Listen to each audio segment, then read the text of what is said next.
Hello Saber fans, Shamim here. Today I'm doing a video review of my SaberForge Prodigal Son lightsaber. This is a 12 watt green Champion Edition with a SaberCore Viridium soundboard installed. And it also features the brand new activation box with much smoother side rails and about twice the surface area for the side rails to be adhered onto. So it's much more secure. These side rails don't snap off nearly as easily, and it's so comfortable now that I can actually duel with this, which is great.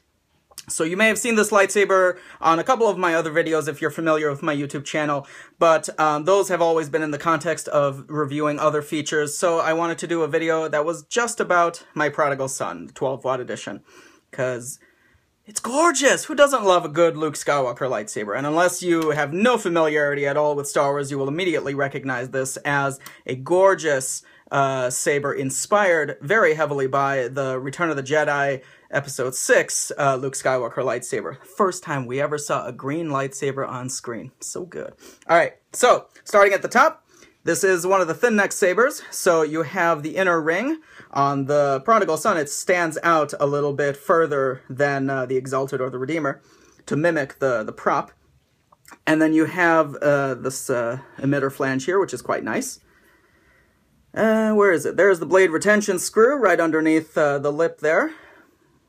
Have brass thin neck here, silver, and then the rest of the thin neck is anodized black. This grenade section is quite nice. Unlike the Exalted and the Obi-Wan style Redeemer from SaberForge, this grenade style is all solid. The rings going around are solid instead of ridged, which is quite nice. This is an older 2014 Prodigal Son, so the recharge port is still back here. If you get one now, the 2015 version, this recharge port doesn't exist here. It's hidden underneath the AV switch, the card, which is quite cool. You have green and red arrows there, some detailing that looks like screws. Then you have the black little buttons there. It's a really nice copper and black ignition card on the activation box. The box itself, as I was saying, is extremely comfortable now. I can rub my hands along it. The things stay on, the side rails stay on, and my hand isn't bloody, which is awesome. And then down here you have the emitter, have the classic D-ring for clipping onto your belt, as we've all seen from Luke in the movies. And then here we have pommel with the speaker vents. And on this side of the AV box, there's nothing. There's no buttons or greeblies. It's just on the one side, which is nice. So, Champion Edition, that means sound. We'll pull out the kill key and get it started up. SaberCore Viridium. So SaberCore Viridium is the name of the soundboard. Press the button, and we have ignition. We have a gorgeous full green color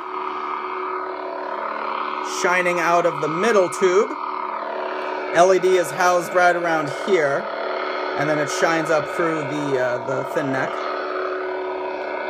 It's a nice classic hum that we're hearing, and we have some motion and clash sounds.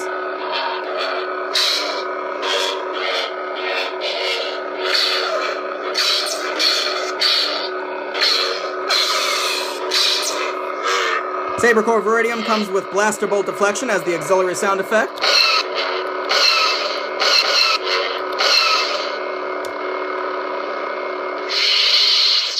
This is an older style SaberCore Viridium. This is actually the first SaberCore Viridium soundboard that was installed, one of two. So this is one of the two prototypes that were released last summer by SaberForge. So the setting on the blaster bolt deflection does not take priority over other sound effects such as swings or clashes. So if you're trying to block a blaster bolt and then you accidentally swing, the swing will take precedence and interrupt the blaster bolt, which isn't good. They fixed that on all future SaberCore Viridium releases. But this original one, you can hear it. Let me see if I can simulate it.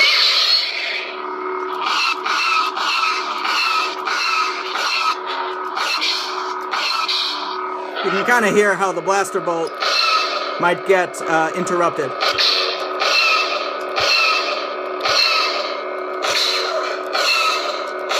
Anyway, you get the idea.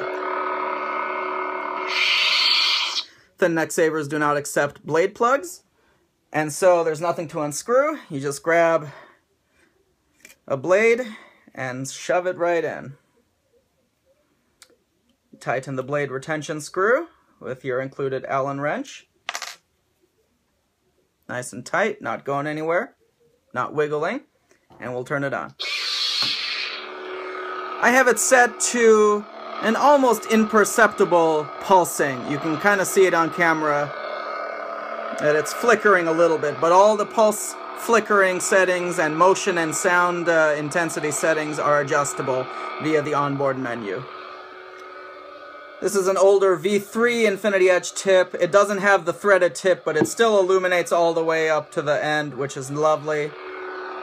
This is a nice green color. It looks, oh, it's just so classic. Look at this. This is as classic as it gets. It's great.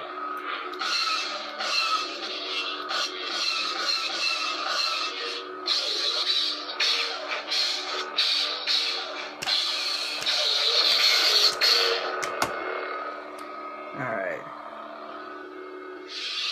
Turn it off and get it with the lights off.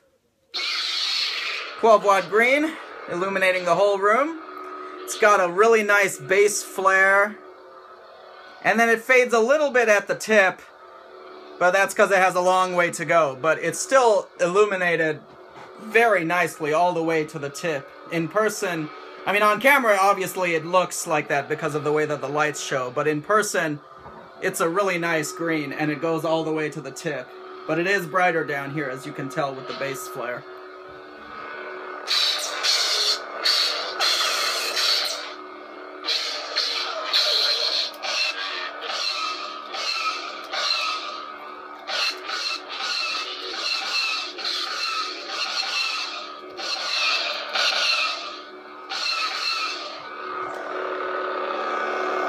It's a great sounding hum, very classic.